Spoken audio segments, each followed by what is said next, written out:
Olá, daremos sequência à leitura do livro Diário de Berlim, já no volume 2. Estamos fazendo uma viagem pelos olhos do William Shirer, e agora em abril de 1940, registrando a invasão da Noruega, e, e essa invasão especificamente está retratada num filme de 2022, que está na Netflix, chamado Narvik, ou A Batalha de Narvik, alguma coisa assim. E é bem interessante para vocês assistirem neste momento. Vamos começar agora a leitura do dia 18 de abril, e o William Shirer estava em Berlim. Joe Harsh acaba de regressar de Copenhague, tendo para contar uma história muito interessante. Diz ele que na noite de 8 de abril, o rei, um pouco perturbado pelas notícias do dia, chamou o ministro alemão ao palácio e pediu-lhe informações sobre os boatos correntes. O ministro jurou a sua majestade que Hitler não alimentava a menor intenção de invadir o país e que todos os tolos boatos do dia não passavam de mentiras dos aliados, entre aspas. De fato, porém, o diplomata nazista sabia perfeitamente que naquele mesmo instante vários navios cargueiros alemães estavam ancorados no porto de Copenhague, onde tinham chegado 2 dias antes. E nos porões, como ele também sabia, estavam ocultas as tropas alemãs. Pela madrugada, abertas as escotilhas, saíram de lá os soldados nazistas. O Palácio Real fica situado apenas a uma curta distância das docas. As tropas nazistas, subindo as ruas, para lá se dirigiram. Os estupefatos dinamarqueses que naquele momento se dirigiam ao trabalho, montados nas suas bicicletas, não podiam acreditar nos seus olhos. Mais tarde, muitos populares afirmaram supor que se tratava apenas da filmagem de alguma película cinematográfica. Entretanto, quando os alemães se aproximaram do palácio, a guarda real abriu fogo contra eles. Os nazistas responderam.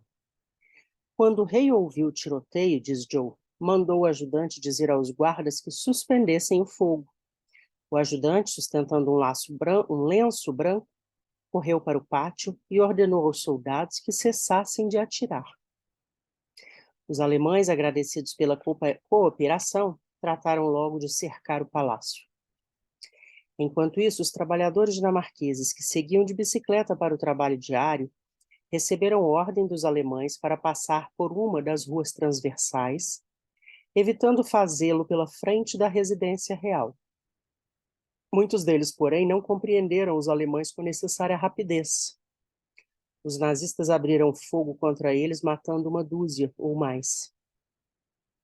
X, homem de negócios norte-americano, que se achava em Copenhague, acredita que os alemães estão ocultando as suas perdas navais. Pelo menos, certa feita, viu os mastros de um couraçado de bolso afundando a cerca de 10 quilômetros de Copenhague. Aliás, a verdade é que, hoje, o almirantado pediu ao povo que demonstre um maior espírito de paciência e disciplina, abandonando a insistência com que procura saber notícias dos parentes e prometendo notificar devidamente as famílias dos mortos.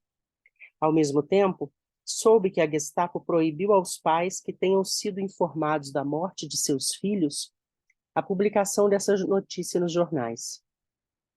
Somente 2 ou 3 famílias de oficiais navais de alta patente tiveram permissão para dar publicidade ao fato. Marinheiros e soldados feridos que escaparam com vida do afundamento do Blitzer estão chegando a Berlim, portadores de horríveis queimaduras na face e no pescoço. Parece que, quando o cruzador afundou, espalhou sobre a água enorme quantidade de petróleo incendiado. Assim, muitos dos sobreviventes que nadavam nas proximidades morreram carbonizados sobre a água. Acho que alguns desses homens morreram meio afogados, meio queimados. Uma linda combinação. A imprensa não publica uma única palavra sobre esses fatos. O povo alemão deixa-se entusiasmar apenas pelos aspectos mais agradáveis e vitoriosos da guerra. E duvido de que, na sua situação atual, seja capaz de suportar uma série de más notícias. Convém notar que os dinamarqueses estão sendo arruinados pela ocupação alemã. Os 3 milhões de vacas, 3 milhões de porcos e 25 milhões de galinhas que possuía a Dinamarca eram alimentados de forragens importadas, principalmente das Américas do Norte e do Sul e da Manchúria. Esses fornecimentos estão suspensos no momento, e a Dinamarca terá que sacrificar a maior parte de seus rebanhos, uma de suas principais fontes de vida.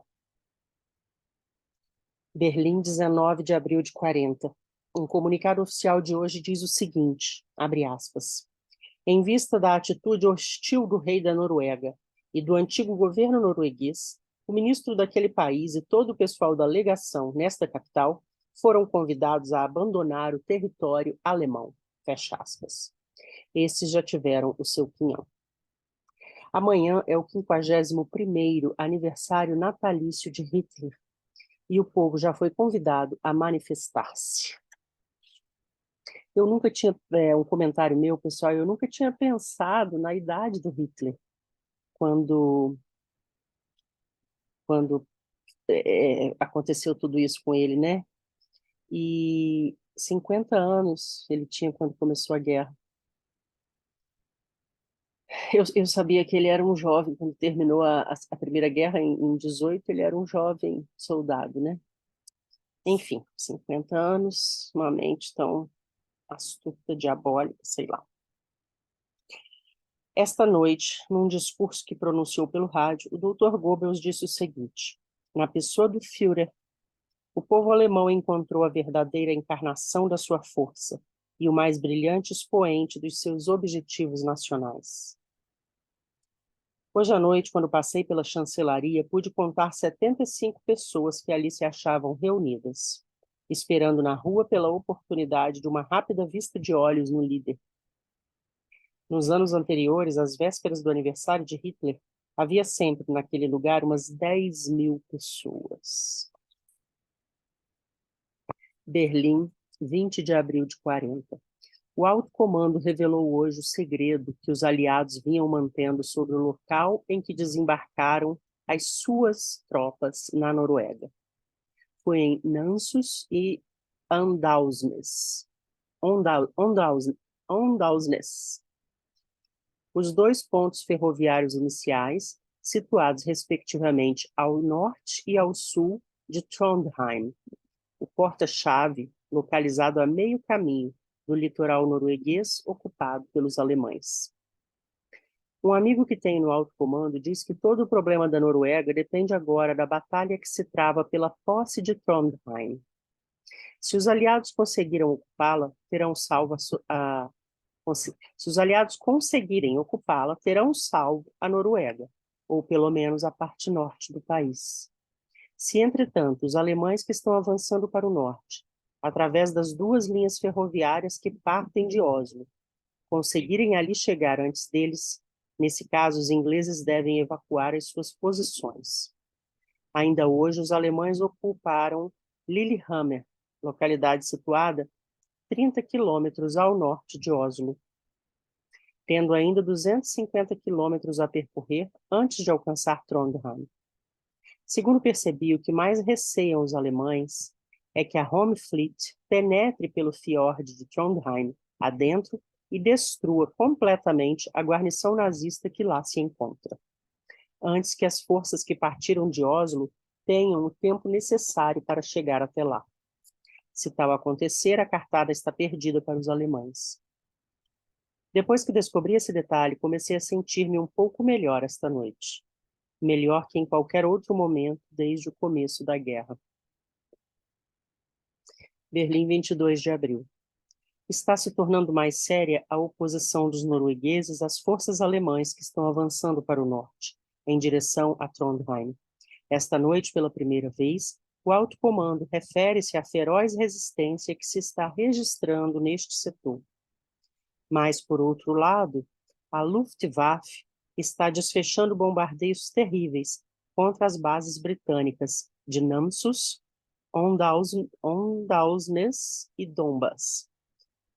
O general Nish, o braço direito de Göring, foi enviado para a Noruega a fim de comandar a aviação. Göring, eu sempre pronuncio errado o nome dele. Göring. Esta é agora a maior esperança alemã naquela frente. Berlim, 23 de abril. Josef Terboven, o jovem e duro gauletier nazista de Polônia, que foi um adversário de valor com quem se defrontou Fritz Thyssen, acaba de ser nomeado comissário do Reich para a Noruega. Em outras palavras, se Hitler ganhar a partida, a Noruega nada mais será que uma outra província nazista. Estou de partida para Lausanne, onde vou assistir a uma reunião da International Broadcasting Union. Vai ser agradável apreciar a primavera à margem do lago e à sombra dos Alpes. Berlim, 29 de abril. Regressei esta manhã da Suíça.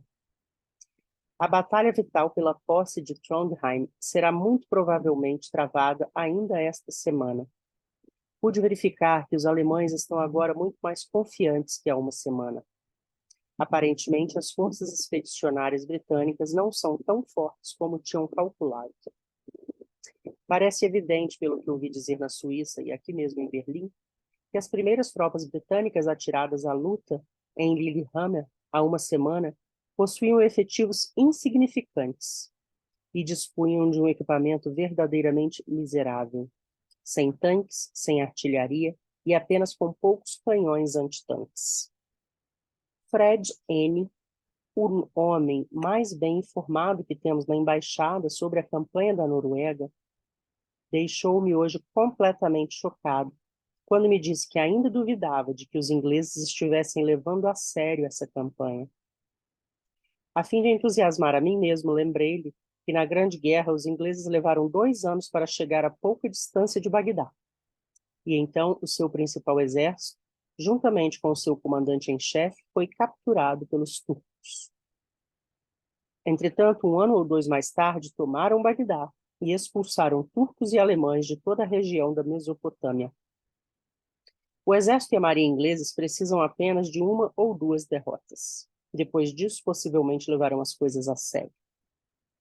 Acabo de saber exatamente neste instante que os primeiros contingentes britânicos que desembarcaram na zona central da Noruega foram inteiramente dizimados. Ficamos por aqui neste vídeo. Eu ontem comecei a assistir novamente esse filme Narvik, que eu sugeri. Narvik é uma cidade bem ao norte da Noruega, e Trondheim fica meio caminho entre o sul da Noruega, onde há outras cidades com portos importantes que foram ocupadas, e Narvik. São as cidades portuárias mais importantes. Ficamos por aqui, mas já vou gravar o próximo vídeo que você poderá ver amanhã.